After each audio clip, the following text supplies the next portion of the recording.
So, you may remember this quite famous article from 2013 that's just titled...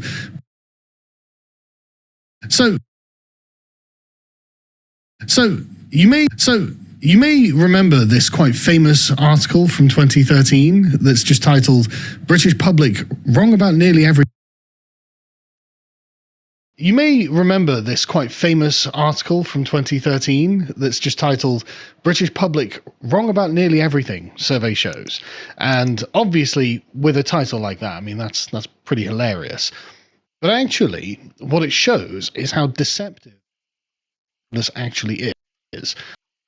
When you walk out of your house in real life, you're like, Space 44 super agents. Careful, there's no going back. No setup. Just say hello. Every tool you already use, plugged in a click. And away it goes. So, you may remember this quite famous article from 2013 that's just titled "British Public Wrong About Nearly Everything, Survey Shows." And obviously, with a title like that, I mean, that's pretty hilarious. But actually, what it shows is how deceptive the world around us actually is. When you walk out of your house in real life, you're like, oh my God, how has this happened? And then when you look at the media, when you look at the statistics, when you look at the things the government's concerned about, or the things you are and are not allowed to talk about, you realize, well, no wonder they would think that the world is actually different to how it actually is, because they're essentially being systematically deceived. So from this was in 2013.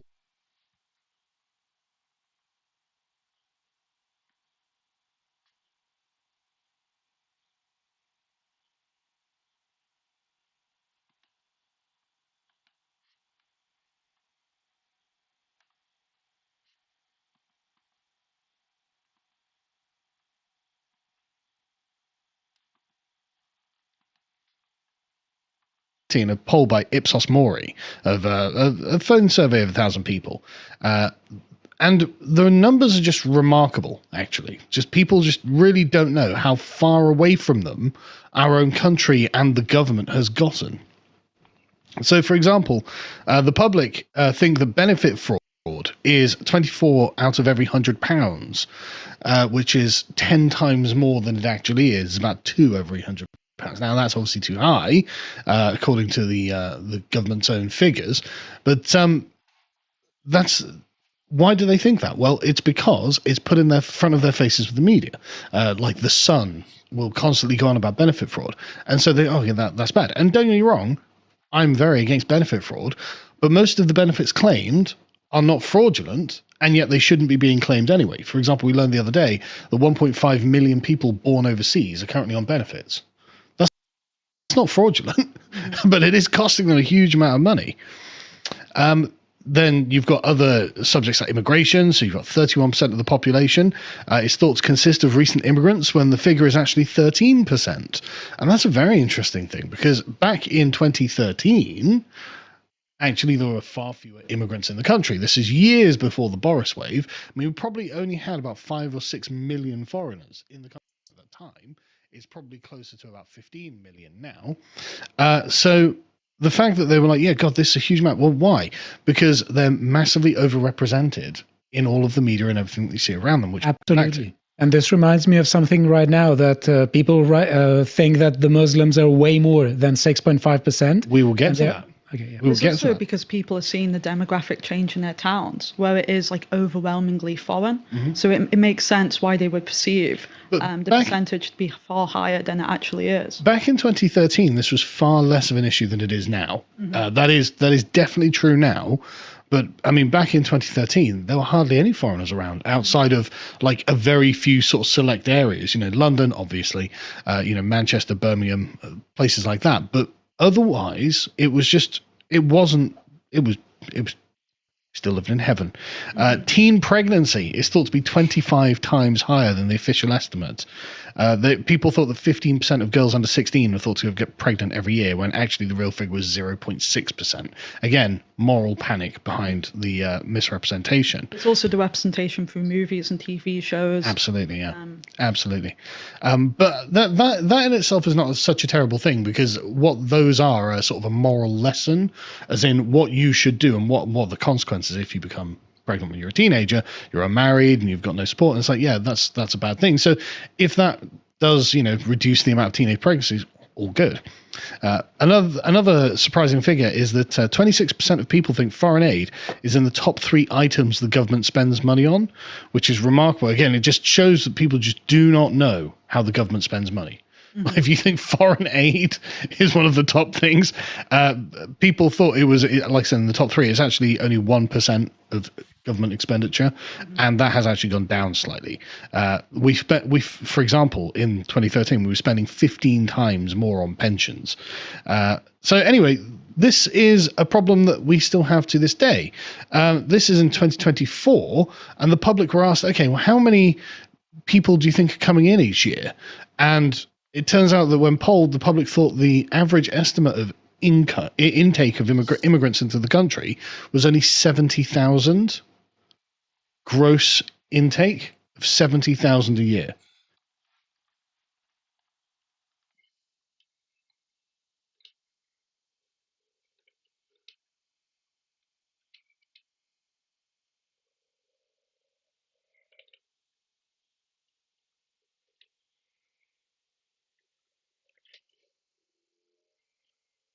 Mr. Speaker.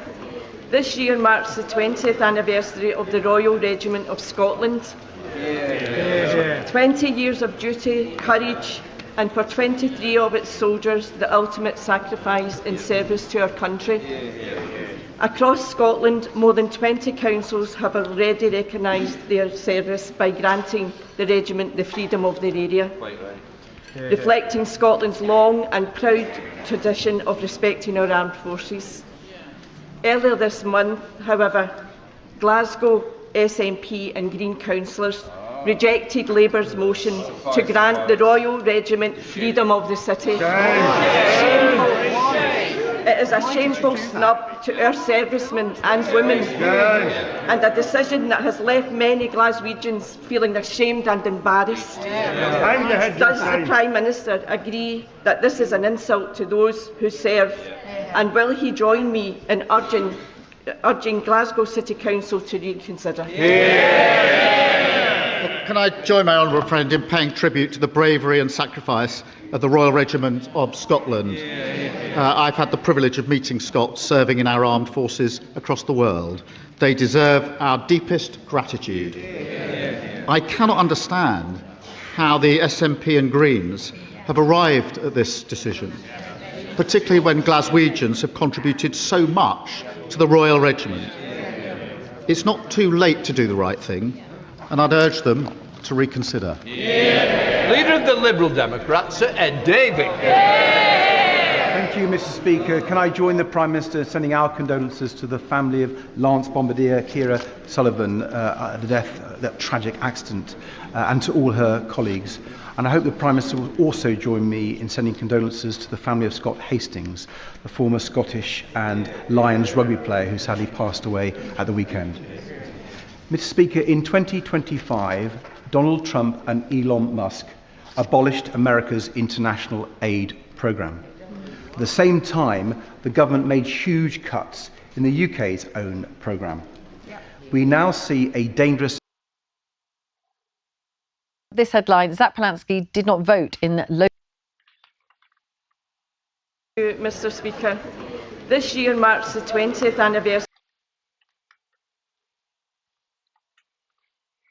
This headline, Zach Polanski did not vote in local elections. according to the Green Party. Yeah. Were you surprised? I mean, you presumably think you need every vote you can get, but are you surprised by this? I think he was visiting some other constituency or something like that. I think, I honestly don't even know which constituency he lives in. Is it Camden or Well, he Hackney? could have got a postal vote like most He people could do, have so done, they're but out door knocking like most campaigners. It was It just seems that it unusual. doesn't really take It was democracy slightly as seriously unusual as we because he was thought. in demand over a lot of the country, and so it, he was. And sometimes you don't plan your schedule. You're there as a last minute, depending on what the pressure is. Yes, which is why most professional campaiggners, and I'd expect him to be a professional campaigner Well, as a I'm leader sure of a he political will party, next time. will sort out his postal vote at the very least. I didn't have a postal vote. I actually came to London to put my vote in. Well, congratulations. But if you need it across the country, then you need to behave accordingly and make sure that you can vote in your place. And Jenny, I've Otherwise, got it's one just more you don't take question some about democracy. Zap Polanski. And the reason I'm asking is he hasn't done many interviews at all since all these things came about. No, since these issues arose. Right. And I want to ask you about the council tax issue. Yes. Because he seems to have failed to pay his council tax whilst living on a houseboat in London. I've lived on a houseboat in London and we didn't pay council tax. And it's been generally understood between marinas and councils that the fees that boat owners pay is actually part of council tax. So marinas pay part of the council tax. Well, I don't think he's all disputing out there now. that. Yes, this but I think he has said he's going to repay what he owes, and I think he thinks he does. Well, I'm wondering if he ought to really, because apparently in the 30 years in that marina, only one other boat owner has paid council tax because they were never asked for it. So this is one of those stories that it sounds all quite salacious, but actually when it comes down to it, I think marinas are probably fairly annoyed about having to Annabelle, do you think this is difficult questions for the Green Party leader, or do you think it is salacious and not that interesting? Well, I think the problem is that it's just the latest in a long line of stories that are coming out emerging about Zach Polanski. Of course, we had the fact that he seemed to believe that you can enlarge women's breasts through hypnotherapy. More recently, he claimed that he had been accredited by the National Hypnotherapy Organisation and assured his patients that he had been accredited with them, only for that to turn out to have been false. Again, he said that he'd been a spokesman for the Red Cross, a claim which they were very swift to dispute. There are all sorts of inconsistencies on his CV, not to mention the fact that he had a very public row with Mark Rowley after retweeting a deeply offensive tweet in the aftermath of those dreadful Golders Green stabbings. So you say that everything is out there now. Jenny, I want you to be able to answer this. Thank you. On the Red Cross, Zach was on stage and did argue for the Red Cross and did present things and fundraise for them. So, listen, the thing we really need to, this is democracy actually being scrutinised properly, but stuff has been picked out and run with and amplified. You're not suggesting it's only the Green Party that's subjected to this, no, not at all. No, and it's absolutely right that it happens. And on the what was the other issue you mentioned after the Red Cross? The fact is for Zach, he is somebody who's out there. He's actually I'm not sure if I should say he's provocative and he's getting a lot of attention, and people are bound to look at him and look at him very closely. You think that as an upside, presumably? I do see membership. Are you worried about the downsides? I think the downsides are that we get more and more media, which bizarrely benefits us when it comes to voters, because voters actually make up their own minds about stuff like this. It's and I think a lot recognise just how nasty and underhand it is. Good morning. We are here on the factory floor this morning of Blue Origin, and we are here with Jeff Bezos, the founder of Blue Origin, also, of course, founder of Amazon. It is great to see you. This is remarkable, by the way, just the scale of it. We've been talking about it all morning, but of all the people that we could talk to about everything that's going on in the country right now, in the economy, AI, jobs, space, we want to talk to you. And there is so much to talk about. We're going to touch on that, policy, politics, and so much more. But one of the topics that I thought we should talk about, and maybe even start with, is these days it feels almost impossible to pick up a newspaper without reading a headline about wealth in America, about the billionaire class, about wealth inequality and policy and everything else. And it's taken a uniquely critical turn, I think. And I'm so curious, before we even get into everything else, what you think about that right now. Well, first of all, Andrew, I'm glad you're asking the question. I think it's a really important topic. And I think it's an important one to discuss, because I see the same thing you do. You know, you see it in a bunch of headlines, you see it in a bunch of places. And I have been thinking about, like, what is driving this? Because it does seem different from 10 years ago, and I think what's going on is that it's kind of a tale of two economies. So you have a bunch of people in this country who are doing really well, but you also have a bunch of people in this country who are struggling to pay rent, groceries, and so what's happening here is politicians are using the kind of age-old technique. So there's this tale of two economies, and they're using this age-old technique of, picking a villain and pointing fingers. But the problem is that it doesn't solve anything. And so, like, if you want to help the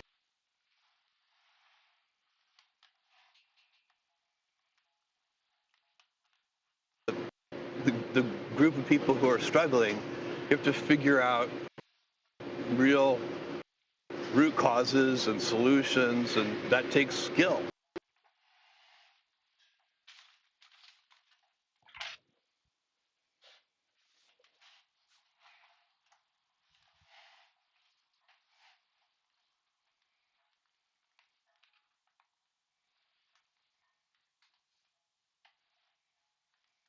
It's like the way if we have a problem at Amazon, the way we would fix it is we would go in and we'd do the 5 whys and we'd try to get to a root cause. We'd try to find a root fix. And then when we fix it at the root, you're fixing it forever. It's a real solution. And what we don't do, because it doesn't work, is just point fingers and blame people. It might feel good for 10 seconds, but doesn't accomplish anything. And so what could you really do? So, like, I started... Do you have a plan? I have some ideas. I have some places to start. So, I started thinking about this and doing some research. A nurse in Queens who makes $75,000 a year pays more than $12,000 a year in taxes. Does that really make sense? So people talk about, making the tax system more progressive. How about we start by having the nurse in Queens not pay taxes? Why is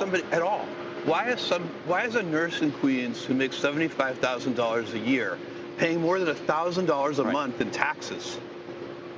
That's $1,000 a month that could help with rent or groceries or anything. And so, and by the way, do you know what that all adds up to? The bottom half of income earners in this country pay only 3% of the taxes. It's only 3%. We can find 3%. So we don't have, it's a small amount of money for the government, that. And really, and the more I thought about it, to me, it's kind of absurd that we're doing this. We shouldn't be asking this nurse in Queens to send money to Washington. They should be sending her an apology. It really makes no sense. Okay, but then on the other end, the question is, should you be paying higher taxes to pay for the 3% component part of this that you think is going to need to be paid for, if not more than that, given the debts we have? It's certainly a perfectly valid policy debate to say, do we want an even more progressive tax system? So, the line that gets quoted all the time is, the wealthy should pay their fair share. And we can argue about what the fair share is. That's a policy debate. That's okay. But the vilification is the thing that's just the distraction. And by the way, if you really are being honest about it, we don't have a revenue problem in this country. We already have the most progressive tax system in the world. The top 1% of taxpayers pay 40% of all the tax revenue. The bottom half pay only 3%. We have already, and I think it should be 0. I don't think it should be 3%. I think it should be 0. So we'd be making it more progressive that way. We actually have a spending problem, and that's a skills issue. I mean, let me give you an example. The New York City school system. They spend $44,000 per student. $44,000. That's 30% more per student than other big cities like Chicago, LA, and Boston. And it's 3 times more than Miami and Houston. And by the way, New York City doesn't get better outcomes. So listen, let me just say, if we ran Amazon the way New York City runs their school system,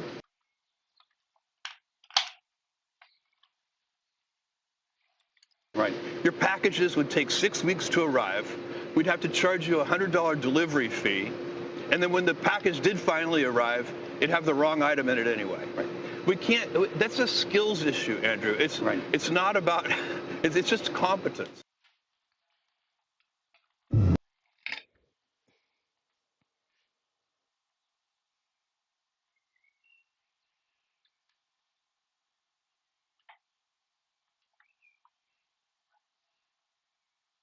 Joining us now, legend of the industry, the Ryanair boss, Michael O'Leary. Michael, good morning, good to see you.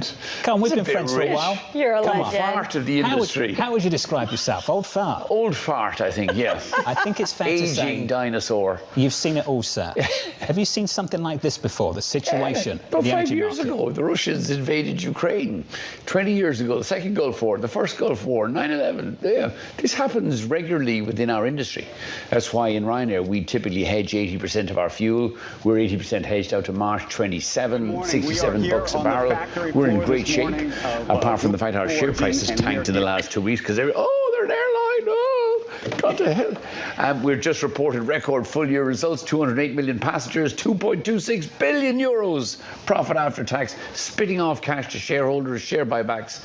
And with a bit of luck, if this continues, although, you know, we can all have a debate how long we think this will continue in the Middle East and with the Straits of Hormuz, some of the flaky competitors in Europe will get taken out in carrier baskets by about September, October, because they're not hedged on oil and they're borrowed up to their eyeballs in net debt. Are you ready to buy?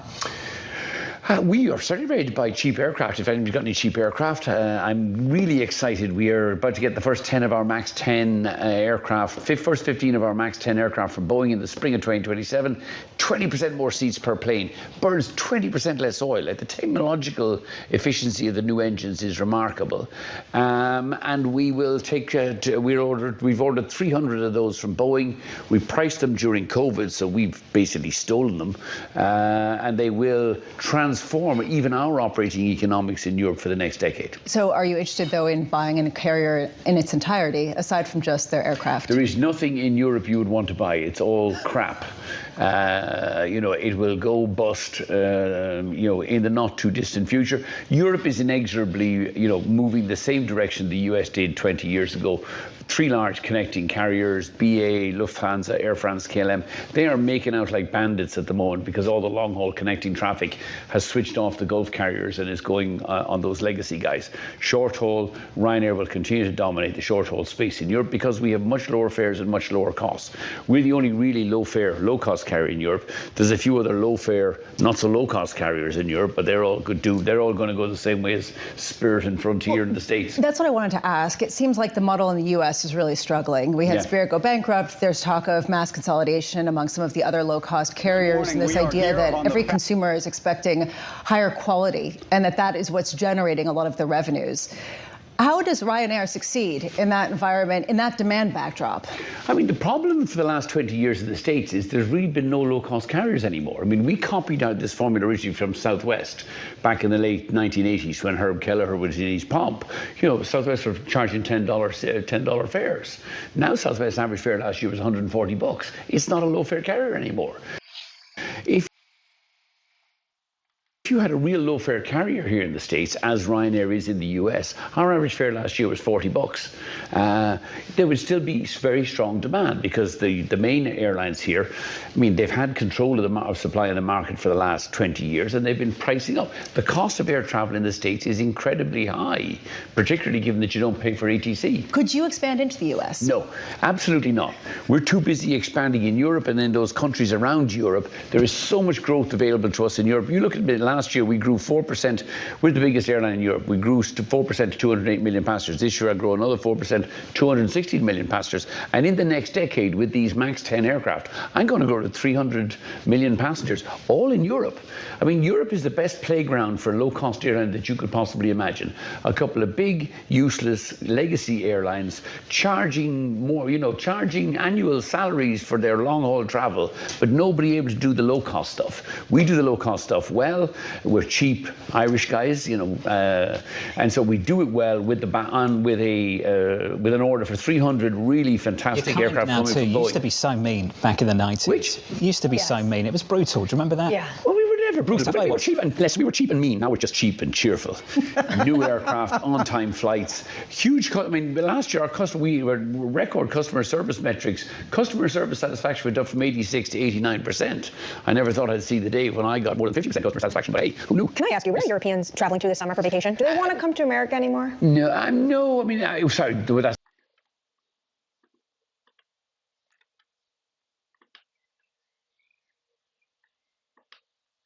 That's not true. Yes, they do, but the problem is that the cost of long-haul travel has got very expensive. So you know there isn't much competition across the Atlantic between the European legacies and the US majors. The Gulf carriers were the real disruptors for the last 20 years, and they have, their capacity has been halved in recent months. So a huge amount of Europeans will holiday at home in Europe this year, in Portugal, in Spain, in Italy, in Greece. A lot of Americans are still coming to Europe, for the quality, for the sunshine, the culture, and the alcohol, and long may they continue to travel. But I think there's a real sea change this year of people who would historically have gone to the Middle East or using the Middle East carriers to connect to long haul, probably going to stay at home in Europe this summer. When will Europe run out of fuel? Before, data was just information. Now, it's the start of everything. We optimize the systems that put it to work. It won't. There was a real concern, I think, back in April. There was real worries over supply, jet supply. The jet supply has now, we met with all of our fuel suppliers in Paris last week. There's no issues over jet fuel supply right now through till the end of September. There's one issue in the UK, Kuwait, which is the subsidiary of the state of Kuwait, have about 30% market share of some of the airports in the UK. Even they now are resourcing that supply. Most of Europe's Jet A1 supply comes from West Africa, the Americas, Norway. And the lifting of Russian sanctions has also eased the supply of Jet 1 into Eastern European countries. So you don't seem concerned with what's going on right now with the conflict in Iran?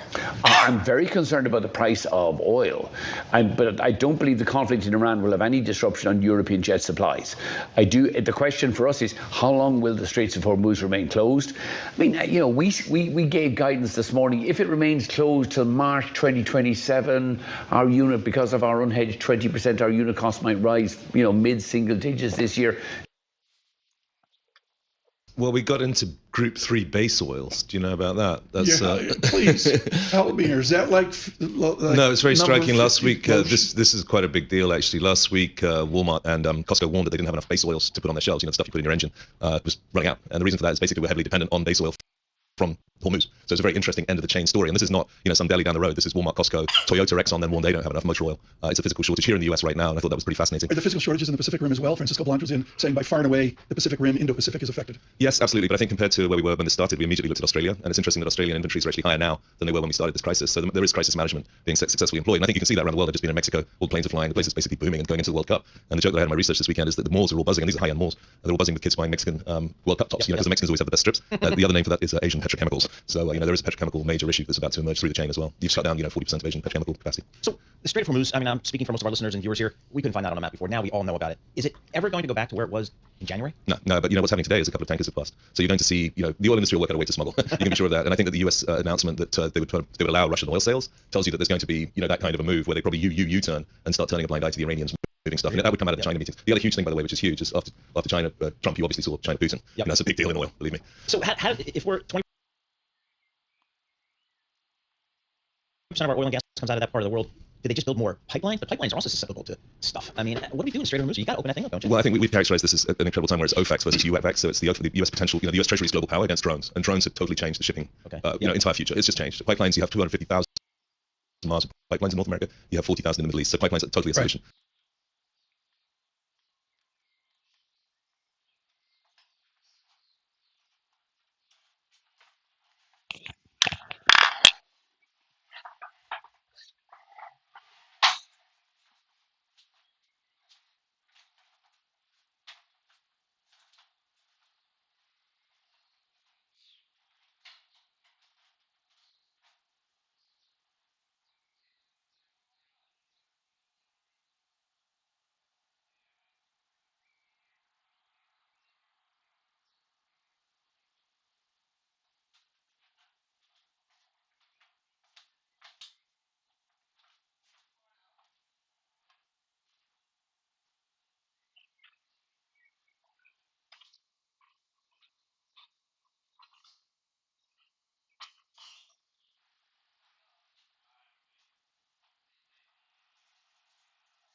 And it's just that, tankers never had a problem previously, so you didn't worry about it. And actually, it's the Houthis that showed. That's what was so scary to me when the Strait shut down. Is, by the way, we haven't opened the Suez Canal properly, and it's been 3 years. Is that right? Oh, yeah. No. The Suez Canal throughput volumes are 50% of where they were before the Houthis showed up.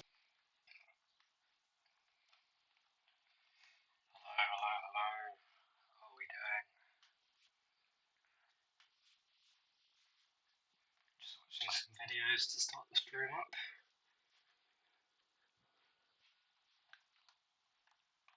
What's been going on today? It's pretty quiet from what I've seen. I think we just had PMQs. Where Streeting gave a speech, his resignation speech. Besides that, I don't know what else really happened today. There's the fuel duty freeze, of course. The supermarket price cap. Can't believe it. It's like a Soviet style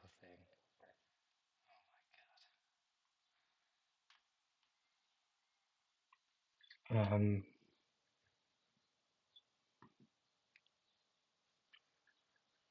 But yeah.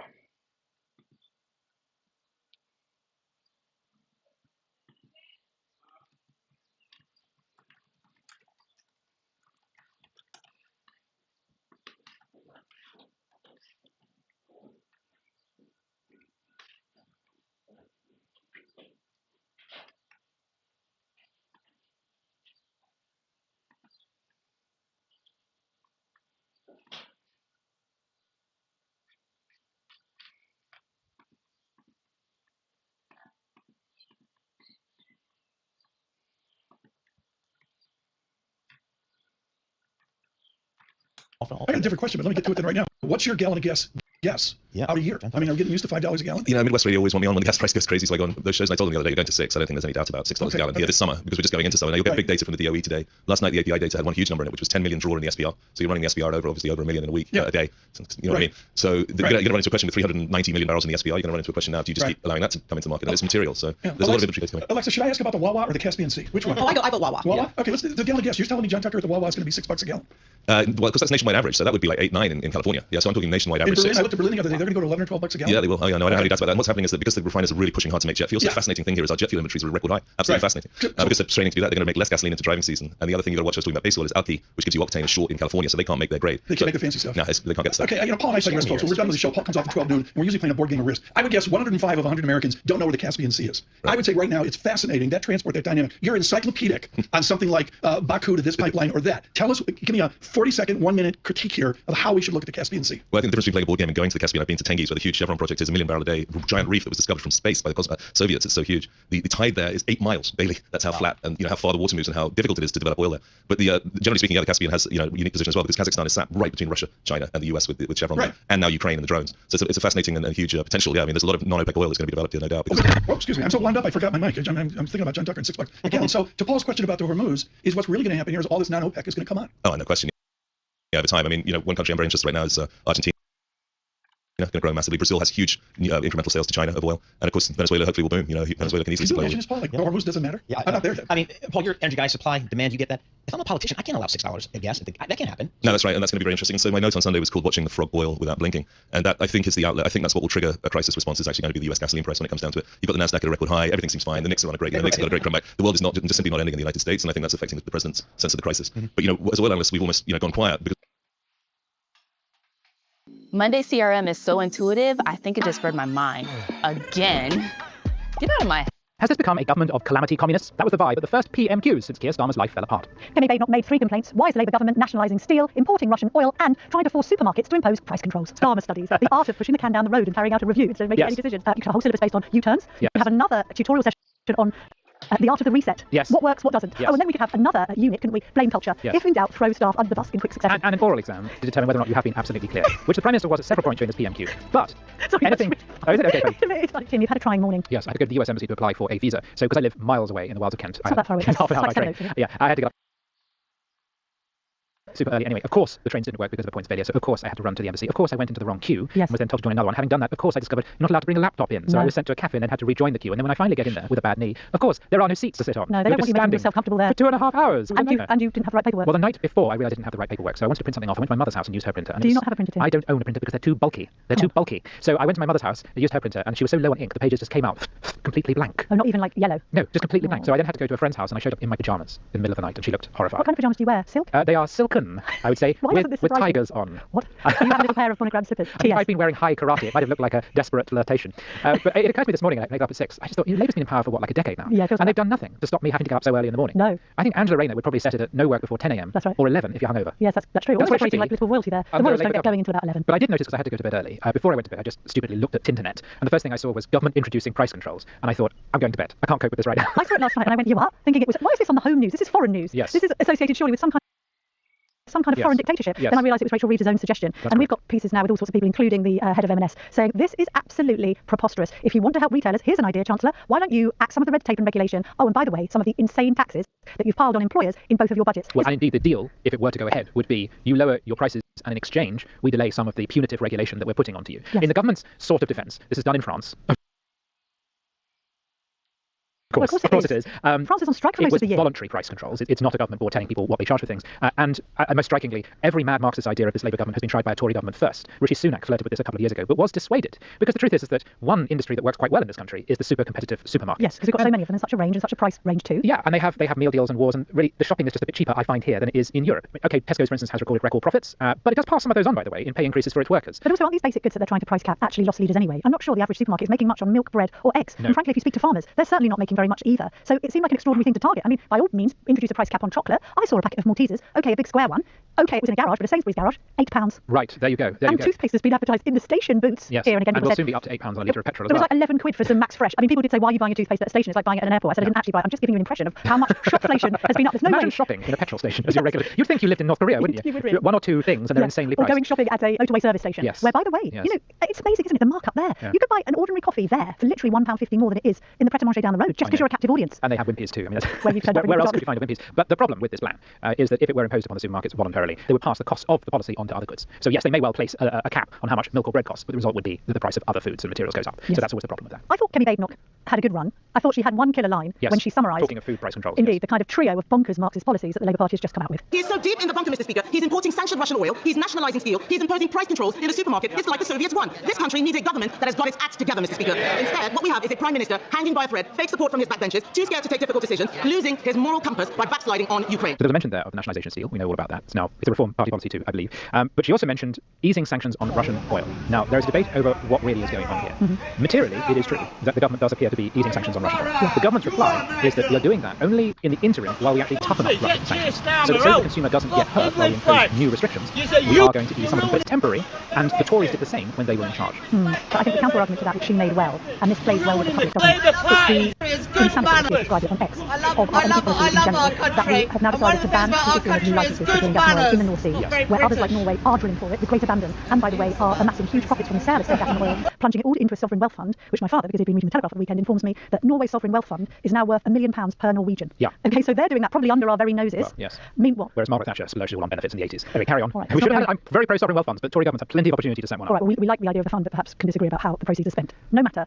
I think the public looks at the notion of us not issuing any more licences when we're in this problem with having no real self-sufficiency, no supplies to fall back on. Apparently this kind of emergency situation where on any given day we can run out of gas and oil, combined with the need to scale up for AI and to build data centres and to have all of these policies about reindustrialisation that are going to require huge amounts of energy, and we're doing the precise opposite to what common sense would dictate with our own supplies in the North Sea, combined with then taking in more Russian oil and gas at a time when we know that's going to feed the Putin war machine. As Kemi herself said in the House, and I don't think she's far off, this could actually help Vladimir Putin to kill more Ukrainians. It just doesn't sit well, regardless of how the Prime Minister sort of tried in his very lawyerly way to reason it. Yes. The public will look and go, that's just daft and bonkers. Yes. Well, it was followed by a statement by Chris Bryant. They sent out Chris Bryant. To be fair, later Bryant admitted that the whole thing had been put together rather clumsily, and then the Bank of England Governor Andrew Bailey said, yeah, I agree, it's a nuts idea. What it adds up to in the round is, as Kemi put it, sanctions on British oil and gas exploration, but welcoming more Russian oil and gas into the country. And I think that's the tension there that Kemi's picking up on. Absolutely.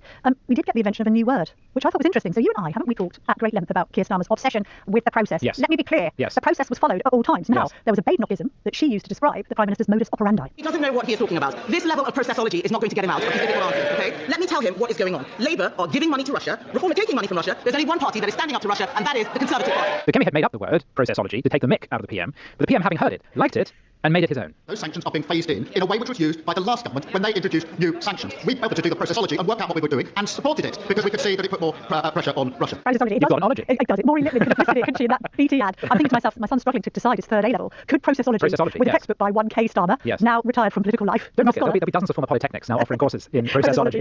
Starmer studies, the art of pushing the can down the road and carrying out a review instead of making any decisions. You could have a whole syllabus based on U-turns. You could have another tutorial session on the art of the reset. What works, what doesn't. Oh, and then we could have another unit, couldn't we? Blame culture. If in doubt, throw staff under the bus in quick succession. And an oral exam to determine whether or not you have been absolutely clear, which the Prime Minister was at several points during this PMQ. But I do want to say this, and I'm starting to become sympathetic towards the Prime Minister, because anything... Oh, is it? Okay, It's funny, isn't it? I'm starting to quite How like... clear have you been today? I'm starting to quite like the Prime Minister on the principle that anything Labour hates can't be all bad. Are you all right? Can you stop doing this thing where you go, the thing is, I don't actually mind the idea of price control. Don't you? If you're nudging me at our desk, go, come on, aren't you beginning to feel a bit sorry for him? No, I'm not. I'm not starting to quite like the Prime Minister. You're starting to quite like the Prime Minister because instead of being rigid and stiff and absolutely humorless, maybe because his beloved Arsenal has won the Premier League, he's sort of feeling a little bit chipper. He thinks he's got reasons to celebrate, even though his world is collapsing around him. This was the most laid back I've seen him at the dispatch box. And as Ethan Croft, the New Statesman, said to me afterwards, it reminds one of a leaving drinks. Right. There was a feeling of him laughing at himself, his own people laughing at him, but taking the joke in good stead. He's been more happy than Tim. That's exactly. What you're saying. He even had fun correcting himself after he accidentally said that Britain had signed a trade deal with North Korea. Trade deals with the EU, but also with India, North Korea, and the United States. And I remind him of the value of those deals. Mr. Speaker, before I answer that, I've just been handed a note saying that I inadvertently said we did a trade deal with North Korea on the Saturday. That would be breaking news. And not really good. So, before I'm referred to the Privilege Committee, can I correct the record, Mr. Speaker, in that regard? It was a slip of the tongue, but a pretty unfortunate one. So what is running through the Prime Minister's head right now? And I do think the metaphor of a leaving drinks works rather well. Because he must be thinking, I'm out of here, probably by about Christmas. Yes. In fact, Christmas has been kind of reported now as his own internal deadline anyway. Yes, the unions and ambitious people want to see the leadership debated at conference. But Number 10 is feeling that they can push the timetable back to Christmas, which is always a happier time to go. And so there's part of him that will be thinking, this is nearly over. Yes, he'll be relieved perhaps. But there'll also be a part of him that's thinking, but that still gives me 6 months to turn this around. And there are a couple of ways in which things could move to his advantage. One is, what if Andy Burnham, our Andy, loses in Makerfield? Yes. Polls suggest that's becoming a little bit less likely. The Reform candidate, the plumber I was amused, we were discussing Robert yesterday. Kenyon, whose name Jake Berry, his colleague, got wrong on Newsnight last night. Rob Jenrick was running. We said Robert Jenkins. We were like, who the hell's that? Probably somebody who's failed vetting. Get it right, Jake, honestly. Well, the Reform candidate I noticed, we were discussing yesterday how much Labour is now imitating Reform. Well, the Reform candidate's video was just Andy Burnham's video, but without Andy in it. Yeah, if Andy Burnham was a plumber. Exactly, yes. But anyway, so there's number one, what if Burnham loses? And number two is, Number 10 is saying, well, what if Burnham wins? But okay, it's Burnham. But then we lose the Manchester mayoralty. Yes. We could legitimately say, Andy has just thrown away Manchester. Yes. And Starmer has said all along of Burnham, you ran to run Manchester. You kept saying you don't want to be anywhere else in the world and you love that city and it's the only job you want. And then you walked away from it. Isn't this why people hate politicians? Yes, exactly. Because they keep saying, vote for me to do this and I'll give you a full term of my attention. And then the minute an opportunity for something, another rung up the ladder comes along, they hop on it. So that's so true, actually. The people that he was being glazed by in his video, I mean, imagine he then has to turn around to them and say, because of my own vaulting political ambitions, I've actually handed over this great city, steeped in oasis and elbow and, bucket hats. Not inconceivable that Makerfield is just too much about the cult of Andy, but actually they lose Manchester to Reform. To Nigel Farage. In which case Reform will be gaining by far its biggest electoral win that it's thus had. So actually, it will be an even bigger win, won't it, for Farage? Because in order for him, now they've segued away from trying to win over Tories and are trying to win over more and more Labourites. And by the way, I think they need a few defections in that direction. I love that he gave that deadline of May the 7th. What are you telling me that if we were discussing Jonathan Hinder the other day, I'm not suggesting for a minute these MPs would actually defect, but there are a few candidates that you could see maybe turning if they think their electoral chances are slim to minimal. Imagine Farage being able to say, well, look what we've done in Manchester. If, for instance, they do win the mayoralty, they do a good job of it, and by 2029 they do, because if they have conquered the north, like in a proper, we've governed something sense. Yes, exactly. So half of the Starmer brain is thinking, I'm out of here by Christmas, I can relax a bit, have fun with the G20, that sort of thing. Yes. And the other half of his brain will be thinking, oh, the party will come back to me and beg me to stay. Although, what do we make of the National Executive Committee going from a situation where they blocked Andy Burnham from doing the chicken run to Gorton and Denton 8-1 or something, and have now just waved him through with no opposition? Lucy Powell, which suggests that the deputy leadership election was more significant in the long run than we appreciate. Yeah, she beat my girl Bridget Phillipson, who by the way has been hanging out with Gemma Collins. Do you know who Gemma Collins is? I do now. Yes. What didn't you before? I can't say anything without it being viciously cruel. So it's probably best if I don't. But of all the departments to find a celebrity face-off, Gemma Collins and education? No. I mean, Joan Collins, maybe. But no, really, really odd that. Not sure what I think of it. I did a topic on Richard III. Not many youngsters would know about Richard III today. I love Richard III. Can I ask you, what did you learn at school? Because I would love your job. Just for this office alone, I wish I could have been as smart as you. Was Danny Dyer unavailable? Danny Dyer is too busy filming Rivals, which if you don't watch it, I cannot recommend more highly. And adverts for gambling too. Well, indeed. But we love him because of that famous tweet that he put out on the 10th anniversary of 9/11. Do you remember? I can't believe it's been 10 years since Jem Slags walked down the Twin Towers. It still does my nut to this day. So Bridget Phillipson was pushed out by Lucy Powell, and you're saying that was consequential because Lucy Powell has done this weird 3-hour consultation consultation has resulted in the NEC basically putting Burnham forward as an uncontested candidate to basically replace the Prime Minister. To pick up on Kemi's Soviet analogy and the North Korean bants, how Soviet is it that Burnham had no one else in the selection race? He was crowned. The King of the North was crowned to be the nominee in a contest that they assume is then going to crown him to be the MP and then crown him to be the leader. Also, I was reflecting as you had come back from Parliament today, saying actually the Prime Minister had quite a good session, and that's fine. I mean, I'm not completely down on him. He was certainly a bit more relaxed than in previous weeks. I accept that. And I was actually reflecting. I wonder how Badenoch sees all this. I wonder if Burnham will be any good at PMQs if he becomes Prime Minister. Yeah. Because it's almost the thing that, and she nailed him, didn't she, by saying, you can patronise me all you like. This has been the problem with Starmer's performance. It's been mansplainerish. It's been condescending. It's been sort of puffed up and pompous. Yes. It's made him look, frankly, like a bit of an arse. Yes. And I just wonder, old eyelashes, as he flutters them at leader of the opposition, has he got what it takes? Has he got a mean enough streak to perform well at the dispatch box? Because on one hand, you'll look at it, and we've done a report today saying, actually, if Burnham does become the next Prime Minister, that does create problems for Nigel Farage. Yes. Reform would rather, as he said to us the day of the local election results, he'd rather Starmer's in place forever because he's quotes their best recruiting sergeant. Yeah. For Badenoch, it is a problem in the Red Wall. In the way that Gordon Brown was a problem in Scotland. Badenoch, I think, has also got the problem that she's stuck in the William Hague zone, which is like the friend zone in romance. As in, everyone likes you, but they're not actually going to date you. And every week at PMQs, it's her versus Starmer, and she bosses it. Yes. And she is increasingly popular as a leader of her party. But her party is less popular than Ebola. And the Tories, I think that's a little bit of an exaggeration. the Tories are not the main party in Makerfield. They're not the racists in Makerfield. No. But hang on, less popular than Ebola. Okay, you put them ahead of Labour in this week's poll. And we just have some perspective here. But I'm merely making the point. Because the thing is, with Starmer, legally trained, knows how to debate. What debating experience has Burnham got? Why is there this notion that because he's able to look comfortable in a black t-shirt and jacket, that he's suddenly this brilliant parliamentarian? Is he a brilliant parliamentarian? He's not. What he'll do is suck some of the air out of her performance by just being so ruddy dull. That's what he does. Well, is it going to be ruddy dull or ruddy nice? It'll be a mixture of nice and dull. He'll say things like, well, I see where she's coming from and I thank her for making that point. And it'll work to begin with, because it's very difficult to argue with dullness. So will we end up missing Keir Starmer? I don't know. But one person who certainly won't is our old friend Carl Turner, who... Suspended at Labour MP, we must point out. That is correct. Still sits on the Labour side, in fact, on one of the frontier benches of Labour. And he said this to the Prime Minister. From 1997, the Prime Minister campaigned to scrap single-judge trials in Northern Ireland. Yet when I opposed his government's plan to bring in single-judge trials in England and Wales, I received hostile briefings and smears about my mental health from the lads in number 10 Downing Street. The Chief Whip's shaking his head, but he knows about it, Mr. Speaker. The Prime Minister knows that my nephew Matty took his own life as a result of work-related stress as a young criminal lawyer. So during Mental Health Awareness Week, while ministers spoke with compassion about health and well-being, did the Prime Minister reflect on those hostile, discriminatory briefings which he knew about and he allowed to happen? Can I thank him? And he has told me previously about Matty and the impact that had on him. I totally understand that, and I want to be absolutely clear. Everything I can. Jonathan Reynolds, who is the Chief Whip, said something to Reynolds, and Reynolds said very loudly back to him, that was disgraceful. And then David Lammy put his arm around Reynolds. Oh. So there's a real tension. Carl Turner can be a bit of a loose cannon, but he's just sharing the frustrations of many backbenchers with the Prime Minister in general. He is, and the question was unimaginable before Keir Starmer's leadership imploded. It is another sign of the times, however much Starmer might be enjoying this slight retirement vibe, he is still greatly disliked, and there are people who want to see him go now. This week we got the debut question from Hannah Spencer, that is the dotty green plumber who was elected in Gorton and Denton, and she tried to ask about MPs drinking. Thank you, Mr. Speaker. Well, in Gorton and Denton, we have to pay full price for a pint. But here, for some reason, it's cheaper, and some MPs drink before voting. And that really shocked me when I came to Parliament, because it is our workplace. Now, does the Prime Minister agree with his own MPs who defended their right to drink cheap alcohol at work? Or does he agree with me that MPs shouldn't be drinking on the job, given that we vote on huge things like the climate crisis, disabled people's rights, housing, child poverty? When she started speaking, someone shouted, anyone fancy a pint? And behind her, Sarah Pochin was mouthing, get a life. She has a point, by the way, you've made this. Spencer wants to ban drinking in Parliament but legalise heroin. Right. Also, it's funny how someone who should represent hippie libertarian fun, almost overnight has transformed into a 19th century temperance campaigner, campaigning against public joy and fun. Indeed. And there's nothing worse, by the way. Speaking as a teetotaler, I mean, my point is, you have as much as you want to drink, just don't make me drink. Yeah. Because then, it could get nasty.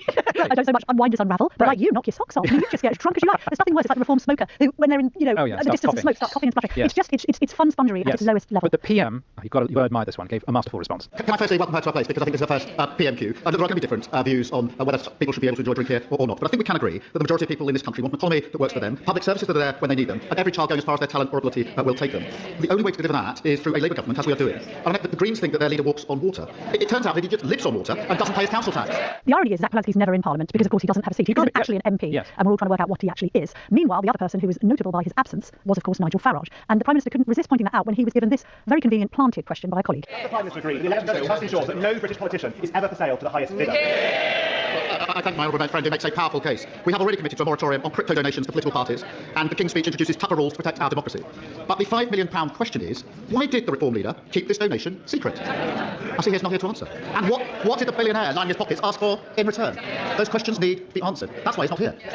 Isn't it becoming a bit problematic that Farage is less spotted in that chamber? No, I'm not sure that it is. They've calculated it doesn't matter, and it's probably not worth the trouble, partly because you'll get jives about the £5 million donation. And a couple of days ago, Rob Jenrick tried to make a super serious point in Parliament, and the Lib Dems did this to him. And where are we? Where are we less than 2 years later? You're in a different party. We're here. We're here. Where are we? We're here. We're here. And part of the problem with that is Rob's response was not light enough. No. He should have tried to laugh it off. The Lib Dems are rather unpleasant to Reform, by the way. They do heckle and interrupt their speeches all the time, partly because the Lib Dems have convinced themselves that Reform are like a neo-fascist movement or something. Yes. But you need to be able to laugh these things off, and there's an element of Reform that is funny about other people, very good at making jokes about other people, not so good at laughing at themselves. Yes, and we do need a bit of that. You need a bit of that. Someone who asked a question which I also thought was very funny was Esther McVeigh. Thank you, Mr. Speaker. For clarity, does the Prime Minister agree with Andy Burnham when he says we should rejoin the European Union? Or does he agree with Andy Burnham when he says we shouldn't rejoin the European Union? I agree with what we said in our manifesto, which we are implementing. We are closer to the EU by the agreement we reached last year. We'll be closer again by the agreement we reached this year. We're building on the botched Brexit deal that they did, which did such damage to our country. Of course, someone who was not seated on the front bench this week, but sitting at the back with other people who resigned from the government, was Wes Streeting, former health secretary, watching the whole thing. He was not amused when the SNP referred to him in passing as Peter Mandelson's pal, but Wes stood up later on to deliver his resignation speech, which was statesmanlike. I left the government because we are in the fight of our lives against nationalism, and it is a fight that we are currently losing. Unless we change course, we risk handing the keys of number 10 to Reform, and I do not want that on our consciences. For the first time in our history, nationalists are in power in every corner of the United Kingdom. Scottish and Welsh nationalism represents an existential threat to the future integrity of the United Kingdom, and Reform UK represent a threat to the values and ideals that have made this country great. Values and ideals that are written into the DNA of the National Health Service they were dismantled. Who would have thought it? He doesn't like Brexit, but he does like Brexit. Do you get it? And we are going to be back tomorrow with more of these golden moments, 5 p.m.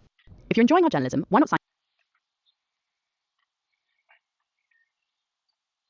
Apparently you can go from 0 to a complete site in just a single prompt with Wix Harmony. I don't know if this is going to be possible. Or vibe coding meets drag and drop freedom. We'll see about that. All right, The opposition leader today told the Prime Minister he should be ashamed of choosing to buy dirty Russian oil. Is that a fair characterisation of what's happening here? It's a fair characterisation. I'm afraid of the last 4 years, the funding of Russia's war in Ukraine has in part come from Ukraine's allies. One Ukrainian MP said every barrel of Russian oil, the money goes back into the Russian war machine. How far does the government go down the line of energy prices, don't worry, we will control them? Because if they can't, are they setting themselves up to fail? Are we successfully trying to introduce a Soviet-style economy in the UK? Discuss. Hello and welcome to the forecast. Just how bad is the economic hit from the Iran war going to be? Well, if the talk around price caps on essential food items and lifting sanctions on Russian oil and gas are anything to go by, then it could be very bad indeed. The government says any price freeze will be voluntary after supermarket bosses call the idea preposterous and nonsense. But allowing diesel and jet fuel to be imported into the UK from Russian oil refined in other countries will go ahead. The Conservatives call this a betrayal of Ukraine. Well, to discuss this, I'm joined by our economics reporter Neil MacDonald, the economist Vicky Price, and Tom Keating, the founding director at the Centre for Finance and Security at the think tank RUSI. Thanks very much all of you for joining us. I want to start with you, Tom, if I may. The opposition leader today did not mince her words. She told the Prime Minister he should be ashamed of choosing to buy dirty Russian oil. That money will be used to fund the killing of Ukrainian soldiers. Is that a fair characterisation of what's happening here? It's a fair characterisation, I'm afraid, of the last 4 years, which is that Ukraine's allies have chosen to continue buying energy from Russia. So there is no doubt that the funding of Russia's war in Ukraine has in part come from Ukraine's allies. Go figure. The details of today's announcement are quite complicated. I'm sure we'll get into them, but the bottom line is that, yes, the UK will continue to be sending money via third countries to the Kremlin. Exactly on that point of the detail, the government is insisting, despite moving to loosen sanctions on imports of Russian crude processed in third countries, that the sanction regime is tougher than ever. Can those two things both be true at the same time? Well, if you've been in my office for most of today, you would have seen us trying to figure out how to answer that question. The short version is, back in October, the UK announced tougher sanctions on Russian oil, including the designation of Lukoil and Rosneft, two of the big Russian oil majors. At that time, they announced the intention to, at a future date, close the loophole which allowed third countries to process Russian oil and sell diesel, jet fuel, etc. to the UK. They announced the intention. That intention was due to come into force about now. And so essentially what the UK has said is, we will bring in some of what we announced in October, but with two notable exceptions, which are the jet fuel and the diesel. So two things can be simultaneously true, which is that they have relaxed their intention, but they still implemented some of what they've intended. Therefore, yeah, we're in a stronger position than we were a couple of days ago. Is it fair to say this is a loosening of one particular area of sanctions? Yes, the UK is not imposing sanctions as tough a way as it had planned and had announced to do. Ergo, yes, a loosening of intention and sanctions. Vicky Price, so the government's critics are saying we're abandoning the Ukrainians just so we can ensure people can jet off on their foreign holidays this summer. Obviously, the government is arguing this is a critical move for the economy. What do they hope it will achieve, and what do you think it will actually achieve? Well, there is no doubt that energy costs are a very important part of the consumer price index and really the cost of living. And I think what they're focusing on right now, and you did mention in the introduction, also looking at food and wider in terms of what is in fact charged to the consumer, is to limit the pressures that consumers have. And given that certainly petrol prices, particularly diesel, because we're talking about allowing for longer the output, if you like, of refineries that are using Russian oil to produce diesel, and also to produce, of course, jet fuel. Those two items are the ones that are going up faster in price, and they're the ones that are worrying the government particularly. And when you look at diesel, of course, it's used a lot in the sort of farming community, and jet fuel, of course, affects in the end what happens with airlines. So, but I have to add that we're not the only country. I mean, it is absolutely true to say that it is the plans that have been delayed rather than an actual change of policy from what we were doing before.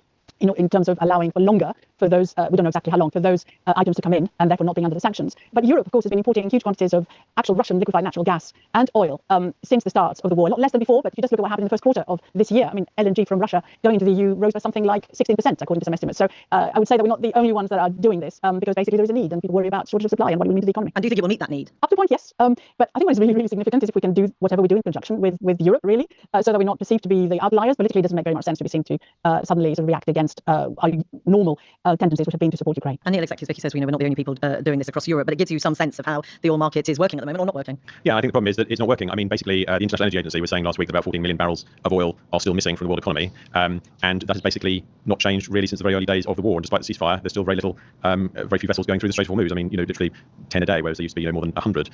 So there's a potential dramatic shortage of oil. It is being made up from various places. The United States has increased some of its production. There's signs of China trying to be more efficient in the way it's using oil. But I think there is a sense out there that there's basically less oil in the world. And if you take something like jet fuel, I mean, it's a very interesting area. I mean, the United Kingdom has been very dependent on importing jet fuel from the Middle East. Now, you go and talk to anyone in the airline industry, they will say, don't worry, there's no shortage, there'll be no impact on summer flights, everyone can book their holidays. This seems a bit odd when more than 60% of our jet fuel is coming from, or was coming from, the UAE and Kuwait and Saudi Arabia. And the answer to that conundrum is that a lot more of it is coming from the United States, it's coming from places like Nigeria. So we are finding alternatives, but of course that oil that is coming to us from those countries could go to other countries if they're willing to pay more for it. So I think there's that slight sense of everyone is scrabbling around trying to make sure that they're the ones who are getting the supply, but there is less supply. And Tom, we'll come on to the domestic market in a bit more detail, hopefully. But Tom, this scrabbling around that countries may be doing to look after themselves, as it were. The Ukrainians, we're waiting to hear as we speak what the president will say about. All right, listen up. Have you ever been hit with the gut-wrenching thought, what if something happens to me? Who's going to take care of my family? Gary Economics.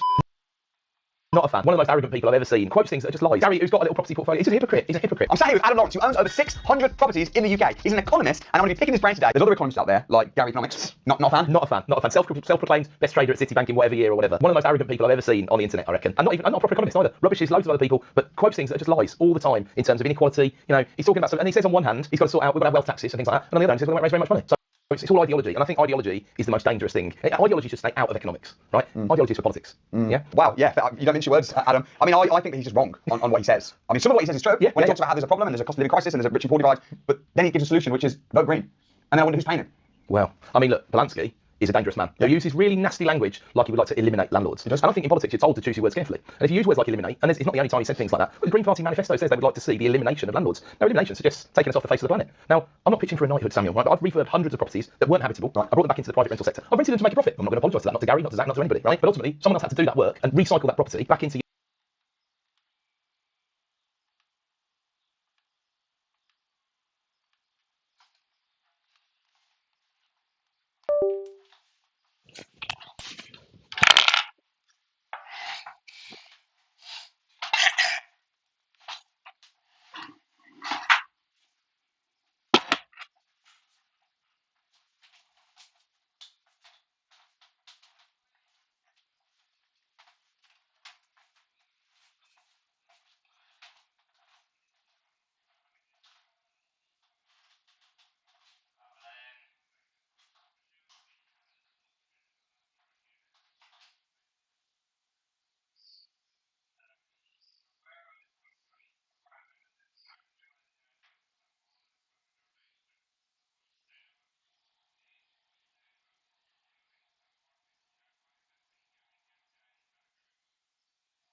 use. Otherwise it would have sat there derelict. And we've all seen it. We've seen properties that have sat there derelict for 10, 20 years. Doesn't help the housing crisis. We've still got 1 million empty homes in the UK, but at the moment all people want to do is penalise you or ban you from being able to do it, compromise with private property rights. Well, look,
communists, because that is a very much a communist Marxist style ideology, have not got a great record in how many people they kept on the planet versus how many people died through mass food shortages and things like that. We learned that lesson in the 20th century.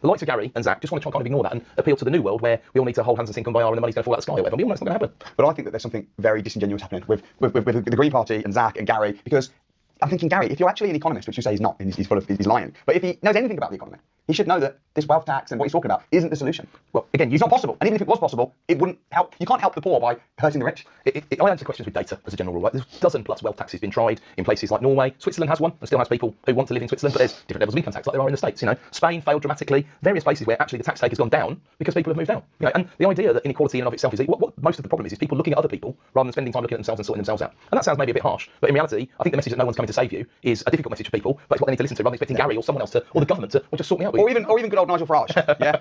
I mean, I've met Nigel a couple of times, and I think that Reform, I don't know what you think about Reform, but in my opinion, their manifesto is the best. What do you think? Well, I'm worried about over-promising and under-delivering. Yeah. I always am with politicians, and I do worry, is it going to be the same as everybody else? Yeah. Right? In terms of the pro-business, in terms of the growth of the economy, in terms of the... Look, Labour are so frustrating because they said, growth, we'll do this, we'll cut these regulations. I thought, well, this is just a nice surprise, really. They did say that. This will work. And then they didn't do it. Right. And then we haven't had lots of growth. We've had more regulations. And look at how many flats we're not building in central London. Look at the building stats across the UK. They've created because there's more regulation. Yeah. But it's so obvious, and it's so frustrating that they don't do anything about it. And all the land, I've got a whole bunch of land that I can't get planning on. No. Just sold made a loss of 3.5 million. As you know. Well, yeah, thank you. But if the government actually supported developers, development is a very tough business right now. Extremely. Because costs are so high. Yeah. Regulation and the planning system, and Labour said they were going to reform the planning system. They haven't at all. It's worse. But the government takes about 15% tax out of every decent-sized development, one way or another, Section 106, SIL, all the rest of it. It's very about 10 and 15% per deal. So if you're not doing anything, you're obviously taking less tax out. You create units, you create more council tax, units to get paid, you create more economic units, people to have jobs, to grow the economy. Every single thing, the only thing they have done is the planning reform piece. But if it's not viable, what's the point of being able to even theoretically get planning? And it's still taking 1 or 2 years. Well, people can do other things with the money. Is it not obvious that the solution to the housing crisis is, you mentioned that there's over 1 million empty homes, that they should incentivise developers and investors to buy those homes? So, for example, properties that are derelict and completely uninhabitable, there are some stamp duty exemptions, but they're raising the bar on that even so much. It's now, okay, unless it's absolutely derelict, but should they not be just incentivising people to buy and restore the homes that we have? I mean, absolutely. It's the lowest hanging fruit of all. Right. It is nuts. That's 1 million empty homes. 1.02 million in England alone, right? Yeah. And imagine they could do all sorts of stuff. One of the things that frustrates me about the government is they don't understand how strong their covenant is if they get involved in something. They could, for example, promise to buy stuff back. So we all know if the government delivers anything, it costs 4 or 5 times as much as if it would cost if we did it, right? So they could say, right, okay, you can buy this, like you said, you can have a stamp exemption for doing it. We're not going to charge you the double council tax, which is the biggest thing that sticks in the craw when you refurb a property and bring it back to life, right? You've got to fight the council to try and not pay council tax for services you're not using, and you're bringing something back into use. Right? There's lots of little levers they could pull. But they could say, well, do you know what, this house here, if you can buy it for 100 and you can deliver it to us with this spec, we'll buy it off you for 150 at the end, right? And then if you deliver the spec, there you go. You could get funding on the back of that. They could grant funding. There's so many ways. Or they could just thank people that are high taxpayers. And I said this to happen. No, but I said this to Nigel Farage in 2025. If I don't get a Christmas card saying thank you for the 8 million tax you paid in 1 year. That's crazy, isn't it? Then I'm off. I did a post last year. One of the most popular posts I did on social media. The lady who runs Bet365, Denise Coates, hero taxpayer, pays hundreds of millions a year, right up at the top of the list of stuff. And I was like, no one says thanks. You know, I appreciate that gambling.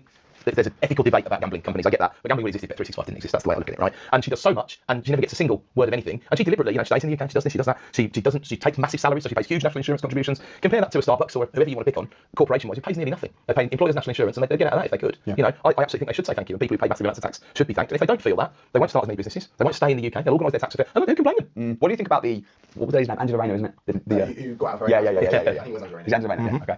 What do you think about Angela Rayner, who dodged her tax and then said, actually, no, the HMRC have vindicated me from that, but then hasn't got any proof? I mean, this is one of the incredible problems with the Labour Party, right? We've always been told, the phrase that we all know, right, is ignorance of the law is no excuse. So we heard about that, well, she's going to get hammered, she's going to get a penalty, she's going to get this, that and the other. And just such, in a fluke of flukes, when there's about to be a leadership contest and she's going to be one of the front runners, HMRC then say, well, she didn't do it on purpose. I mean, HMRC don't say that. I've never experienced HMRC saying that to anybody else. And it reminds me of the old Animal Farm, George Orwell, all animals were created equal, but some are more equal than others. And it's like, we won't be the same as the last guy. That was the problem. They pushed all this, going back to Farage, they're pushing this £5 million gift that he got and stuff like that. But if you're Polanski, you're allowed to live on a houseboat and not pay your tax that you're supposed to be paying. You know you're dodging, because it's like, you guys should all pay. Not me, I should pay. Gary's the same. He's the same. In what way is Gary the same? Because people who are really rich need to be taxed, and then they'll say, like, probably over 10 million quid, and you look it up and Gary's net worth is 8 million quid or something like that. It's just like, and then when Gary's at 10, it'll be 15. I mean, Gary, who's got a little property portfolio, he's a hypocrite. He's a hypocrite. Right? Yeah, he is a hypocrite. And also, what he's saying, I don't think he believes.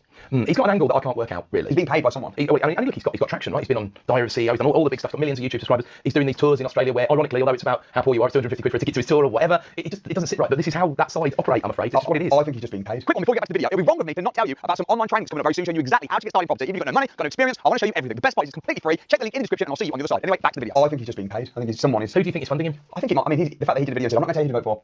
But, no, I'll tell you. Green Party. Yeah. I mean, I think he's being funded by. Well, it's interesting. This whole sort of 5 million Farage crypto donation is a big thing at the moment. But people are mentioning things like the Liberal Democrats have had millions of pounds in donations from people. All the political parties have got sympathetic, very wealthy people who 5-10 million quid is nothing to them. They're willing to put that behind them. And it's much more sinister when you don't know, like Reform, for example. The cards are on the table pretty much. You know who they are, you know who's behind them. Yeah, people are annoyed because they're not apologising. Farage isn't apologising for this. He shouldn't apologise. It's not against the rules. No. It might not be within the spirit. You can argue about that if you want. But you can't disrespect the fact the cards are on the table. That's what makes me like Nigel, though, the fact that he's attacked so much. And you can see the injustice. And it reminds me of Donald Trump. I mean, he was more persecuted and attacked by the media and the system than anybody ever. And that just makes me, maybe because I've been so attacked by the media. What do you see on, people online saying that the assassination attempt was fake? And I'm like, this is like serious cognitive dissonance, right? Someone shot him, that happened. And of course, it's America. There are lunatics with guns. We know that happens. Something happens every week with someone with a gun. I'm surprised more people haven't tried to kill him because he's so emotive. And if you read certain parts of the media, you would think, oh yeah, I need to assassinate him. I need to be a hero. And that's what people like Trump and Farage are very brave, because there is genuine danger. I mean, look, 2 MPs in the last 10 years have been killed, right? One on either side of the old two-party system that is now probably dead, right? So it's a pretty dangerous occupation as it goes. And if you're going to go and be one of the most, if not the most controversial, it stands to reason you're putting yourself in more danger, not less. Right? Gary says we should tax the rich to help the poor, but then he talks about how he's got friends and family, his sisters on the breadline, and I'm thinking, aren't you a millionaire?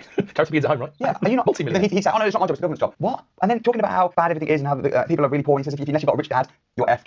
In other words, there's nothing you can do about it. And then people watch him and he says, well, come buy my book. And then come to my speaking engagement and hear me speak, and he charges 6 figures to speak. Does he? Yeah. It's like, what? And there's no solution. No, if there was a solution, I could sit with him for half an hour and we go, right, we agree there's a problem. Right, so how do we get rich? How do we... No, you can't. It's like, what? So you did. You're so special. You're right. Yeah. Well, he's so clever. He's very happy to say how clever he is. Yeah, he is. And he says, oh, I'm different. I'm one of a kind. I don't think so, mate. What I find interesting is he said it before on a couple of his podcasts where ultimately the message he gets the most is, how do I make money? But he never offers up any ways of making any money for people. But has he actually made any money? Like, I don't see it. Honestly, someone's about that flat in London with the lovely skyline that he uses in his podcast. Yeah, okay, maybe made a little bit of money in a job. Someone at Citibank said he was for 1 year the top trader in the bond department. Or I was the best trader in the world when you dig into it. Yeah, so you're a company. I'm an employee of the month. I'm the best employee in the world. And in fairness, he was lucky because he started on the bond desk when there was no money in it before the 2008 thing happened. He didn't there for 6 months. Suddenly the world fell apart and everybody wanted to be in the bond trading desk. And he did take a position. He now says he took a position for this reason. He knew rates were never going to go back up, blah, blah, blah. Then he said he left because he didn't like making money. I think he melted down. I don't think he could take it. I think he melted down because being a trader is hard, right? And I think when he was in his mid-20s, he was done. And then he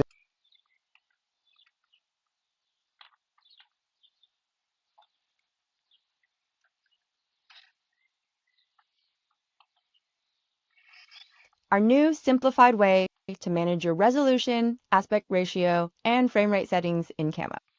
Commonly used the profile menu and selecting Manage Profiles. Check them out and or broadcast gameplay. To add a screen capture to your scene, open the scene editor and click on the plus button in the left sidebar. Hop over to the right sidebar and click the Change Screen Capture button to select the window you want to share, and you'll see it show convenience.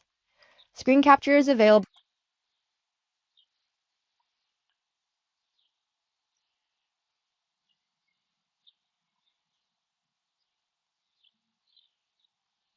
on Windows as a part of Camo Studio 2.3 and is available on macOS as an add-on. Add-ons is a new Camo concept that lets us share via. We have more details on the features available and how to access them on each platform.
left because he says, oh, I couldn't stand the whole money-making stuff, so instead I'm going to flog books and do speaking engagements and charge money, which is fine. I sell books and do speaking engagements, that's great. Yeah.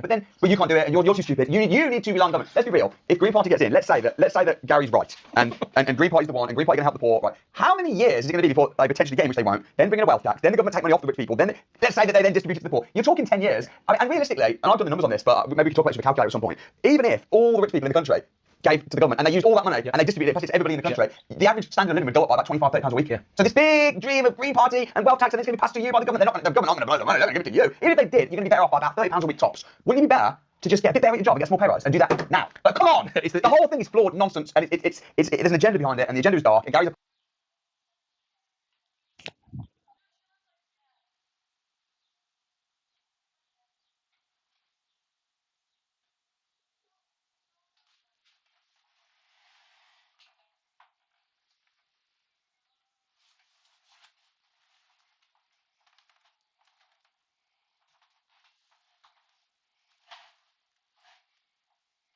up and he's being paid, and I mean, I'm not worried because he knows that it won't happen. He knows that Green won't even get in. Green aren't going to get in. No, they're too extreme. They're far too extreme. They won't bring in a wealth tax. I mean, I don't think it's going to happen. And if it does happen, it'll be impossible to get. Most people that are super wealthy have trusts, and you can't just take people's money. At the end of the day, the UK governs more than half the tax havens in the world. We are the specialists of tax. We invented the game of tax avoidance, and avoidance is legal, right? You can be in the Caymans, you can do this, you can do that. You can go live in the Channel Islands and own a company that owns 10,000 properties in the UK and pay no corporation tax because you live in Guernsey. You have to live there. Well, you have to live there. Well, no, let's be careful. Yeah, you probably should. Yeah. But you don't have to live there. No, you can live somewhere else. You can't live in the UK. But you can live anywhere, and you can have these structures. This is what people do, and the billionaires have all these properties in the UK, and the people that make the rules are making money in business and property, and they've got the donors. But this is one of the things, because the Labour Party don't understand business and they don't look into facts apart from anything else. I read the average non-dom who's got hammered. In fairness, Jeremy Hunt screwed them anyway, right? But Rachel Reeves, we're losing them to places like Italy. The average non-dom pays 850 grand a year in VAT. Now VAT is very difficult to avoid because what does that mean? It means they spend 4 or 5 million quid a year having a great lifestyle, right? I'm sorry that people who watch Gary's Economics can't afford to do that. But like you said, maybe they could go and get a better job or work a bit harder or whatever they need to do, right? But ultimately, we're losing that tax because they're going to go and pay that VAT to another government wherever they live in Milan and pay 200 grand a year fixed tax. Who will welcome them with open arms because they know they're going to come in, be a big spender and boost the economy and increase the GDP. And that's what people forget. People that spend a lot of money. I mean, Gary doesn't. Gary says, I think I read in his book. He doesn't spend a lot of money on clothes. Maybe I shouldn't comment. No, he says he didn't get new trainers for years. You know, making millions. That is selfish because if you're making millions and hoarding it and not spending any money on the local businesses, the markets, then you're not letting money flow through. You're being a hoarder. You know, I really agree with that. I remember hearing Elton John years ago. He said it in one of the best ways I've heard. I think he was on Parkinson or something like that. And they said like it was around one of his big landmark birthdays, maybe his 60th or his 50th or something like that. And they said Parky said, well, you spent £100,000 on flowers for this event. Don't you think that's a bit obscene? And Elton said, and he really got into it. And he said, I don't. I'm really proud of that. The company that I've used to do that is a local company. Right, it's a family business. Makes a massive difference. They're paying their wages. It's doing this. It's doing that. Money's going to go back into it. And I thought, fair roundabout. I didn't know Elton was an economist, but better than Gary. So of all the places in the world, I don't know if you've studied much overseas or you've done much overseas. A little bit. I haven't done much overseas. I've looked over the years. Yeah, you can't help reading and researching. Yeah. I think, and I've got investments in the UAE, the USA, multiple countries in Africa, and the UK. And I think that the UK is one of the best countries in the world, despite Keir Starmer and despite the nonsense that we see in the news. I think it's one of the best countries to become wealthy.